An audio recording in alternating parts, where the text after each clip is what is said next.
송재림의 인생에서 가장 큰 슬픔은 그의 직업적 실패나 명예에 대한 압박이 아니라 생애의 마지막 몇 년 동안 그가 겪었던 깊은 외로움이었습니다.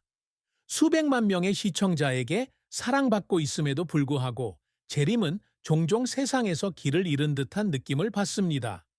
마치 자신에게 속하지 않는 삶을 살고 있는 것처럼요. 예민하고 내성적인 성격의 그는 항상 주변 사람들과 깊은 관계를 맺고 싶어 했지만 직장의 압박과 대중의 기대 때문에 때로는 고립감을 느끼기도 했습니다. 재림의 측근들은 그가 스타의 가면을 쓰지 않고도 자신이 될 수 있는 곳을 찾고 싶다는 소망을 자주 이야기한다고 전했습니다. 이러한 슬픔은 그가 개인적인 어려움과 정신 건강의 악화에 직면한 그의 후반기에 더욱 두드러졌습니다. 재림은 결코 공개적으로 인정하지 않지만 보이지 않는 상처를 지니고 있다. 많은 성공을 거두었음에도 불구하고 삶에서 완전함을 느끼기 위해서는 여전히 한 조각이 부족하다는 느낌 말이다. 그가 세상을 떠났을 때 많은 사람들은 세상이 그가 항상 찾던 빛을 찾는 데 도움을 주지 못했다는 것을 한탄했습니다. 송재림의 경력은 눈부신 성공과 쓰라린 실패를 모두 겪은 기복이 심한 여정이었습니다.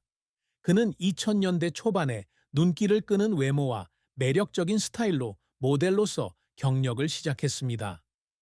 이상적인 키와 각진 안경 덕분에 재림은 금세 광고 캠페인과 패션 잡지에서 익숙한 얼굴이 되었습니다. 하지만 그의 진짜 꿈은 배우가 되는 것이었고 2009년에 영화 여배우에서 조연으로 캐스팅될 첫 기회를 얻었습니다. 작은 역할임에도 불구하고 재림은 자연스러운 연기와 감정이 담긴 눈빛으로 시선을 사로잡았다. 2012년 사극 해를 품은 달에서 성의 경비병 김재훈 역을 맡게 되면서 기회가 찾아왔습니다.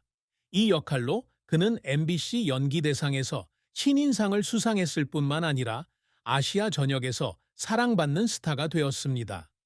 시청자들은 재림이 캐릭터의 충성심과 묵묵한 사랑을 표현하는 방식에 매료되었고 송재림의 이름이 뉴스에 나오기 시작했습니다. 이후 재림은 2013년 영화 투윅스에서 복잡한 마음을 가진 냉혈한 암살자를 연기하고 2016년 영화 굿바이 미스터 블랙에서 깊이 있는 악당 역할로 다양한 각본을 선보이며 자신의 재능을 뽐냈다. 하지만 그의 경력이 항상 공유에 열려 있었던 것은 아닙니다. 2017년 재림은 많은 기대를 모은 로맨스 드라마에서 주연을 맡았지만 허약한 대본과 다른 드라마와의 위험한 경쟁으로 인해 이 프로젝트는 비참하게 실패했습니다. 이 실패로 인해 재림은 위기에 처하게 되는데 판매 부진 때문만이 아니라 그가 관객에게 의존하게 되었다고 느끼기 때문이다. 그는 시리즈가 끝난 후 아파트에 혼자 앉아 온라인에 올라온 부정적인 댓글들을 돌아보며 흐느꼈다고 말한 적이 있다. 비판 때문이 아니라 최선을 다하지 못했다는 생각이 들었기 때문이다. 그는 한때 연기를 포기하는 것도 고려했지만 그 직업에 대한 사랑이 그를 계속 움직이게 했습니다. 재림의 경력에서 그의 노력은 재능에서만 비롯된 것이 아니라 사진 수준에 대한 헌신에서도 비롯되었습니다. 그는 종종 역할을 준비하기 위해 몇 달씩 시간을 보내는데 심리적 연구부터 역할에 맞는 신체 훈련까지 합니다. 재림은 어느 독립영화에서 젊은 아버지 역을 맡으면서 보육원을 방문하여 상실감과 책임감에 대한 감정을 더 잘 이해하려고 노력했습니다. 딸을 껴안고 사과하는 마지막 장면은 제작진 전체를 눈물 흘리게 했습니다. 감독이 컷을 외쳤을 때 재림은 멈추지 않았다. 연기를 했기 때문이 아니라 그 역할에 자신의 모든 아픔, 즉 외로움의 아픔과 사랑받고 싶은 욕망을 다 쏟아부었기 때문이다. 그 순간들은 그의 헌신에 대한 증거이기도 했지만 동시에 그가 자신의 상처와 마주해야 했던 때이기도 했습니다.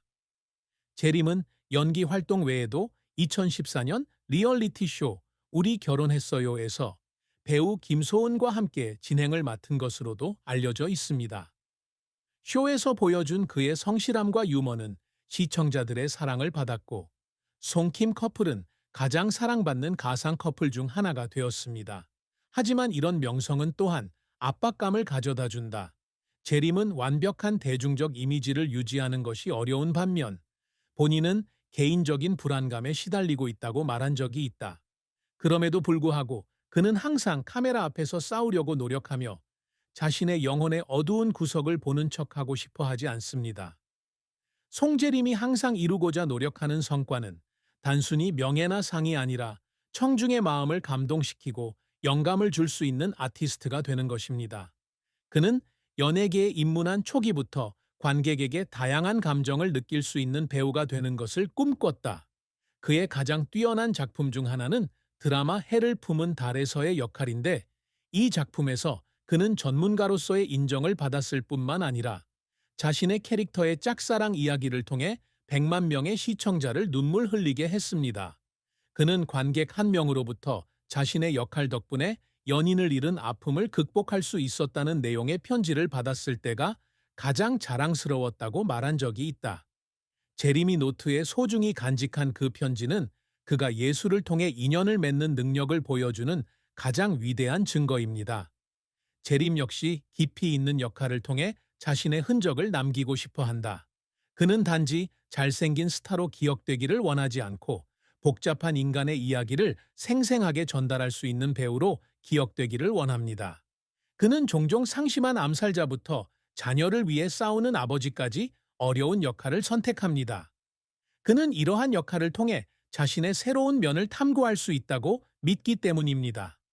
모든 프로젝트가 성공한 것은 아니지만 그는 실패하지 않고 계속 노력하는 스타일을 자랑스러워했습니다. 제림은 생애 후반에 독립영화 프로젝트에 참여하기 시작했는데 이를 통해 주목받지 못하는 이야기를 창작하고 전달할 수 있었습니다. 그는 자신이 더 오래 살았다면 삶의 의미를 찾는 젊은이들에 대한 영화를 만들고 싶었을 것이라고 말한 적이 있습니다. 왜냐하면 그것이 자신의 마음에 가장 가까운 이야기라고 느꼈기 때문입니다. 게다가 제림은 항상 화면 밖에서도 영감을 주는 사람이 되려고 노력합니다. 그는 자선 활동에 정기적으로 참여하고 있으며 특히 청소년의 정신 건강을 지원하는 프로그램에 참여하고 있습니다. 그는 예술가들이 기쁨을 가져다 주는 것뿐만 아니라 청중이 삶에서 겪는 어려움을 극복하도록 돕는 책임도 있다고 믿습니다. 제림은 개인적인 문제로 어려움을 겪고 있지만 항상 긍정적인 에너지를 퍼뜨리기 위해 최선을 다하며 자신의 진심이 도움이 필요한 사람들에게 전달되기를 바랍니다. 사랑과 결혼은 송재림의 인생에서 후회스러운 장이다. 수백만 명의 시청자에게 사랑을 받았음에도 불구하고 그는 결코 완성하지 못했고 이는 그의 가장 큰 슬픔 중 하나가 되었습니다.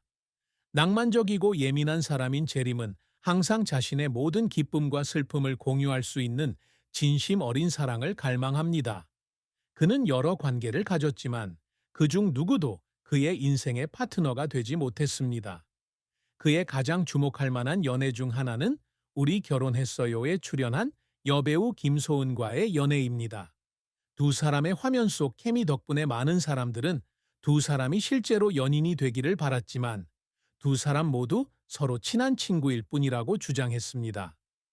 제림은 소은이 자신이 결코 갖지 못한 이상적인 아내라고 농담을 한 적이 있지만 키스하는 듯한 미소 뒤에는 자신을 진심으로 이해해주는 사람을 찾지 못한 것에 대한 조용한 슬픔이 숨어 있었습니다. 제림이 사랑에 있어서 느끼는 가장 큰 슬픔은 자신이 다른 사람들에게 행복을 줄 만큼 충분하지 못하다는 느낌입니다.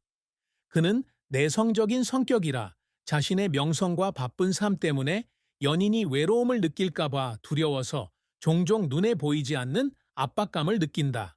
한 번은 제림의 절친한 친구가 제림이 연예계 밖의 여자를 좋아했지만 일과 사랑의 균형을 맞추지 못해 헤어졌다고 밝혔습니다. 그 관계 이후 제림은 더 사적인 사람이 되었고 사생활에 대한 이야기는 덜하고 직장 생활에 집중했습니다. 그는 작은 아파트에서 혼자 지낼 때마다 무엇이 달랐을지 종종 생각했고 그런 생각은 그의 일부가 되어 상처받은 남자의 역할에 그대로 나타났습니다. 자산과 관련해 송재림의 자산에 대한 대중의 정보는 매우 제한적이다. 그는 사생활을 중시하는 사람이고 계정을 공개하는 것을 좋아하지 않기 때문이다. 신뢰할 만한 소식통에 따르면 그는 2015년 자신의 경력이 절정에 달했을 때 서울 강남의 아파트를 매입한 것으로 알려졌다.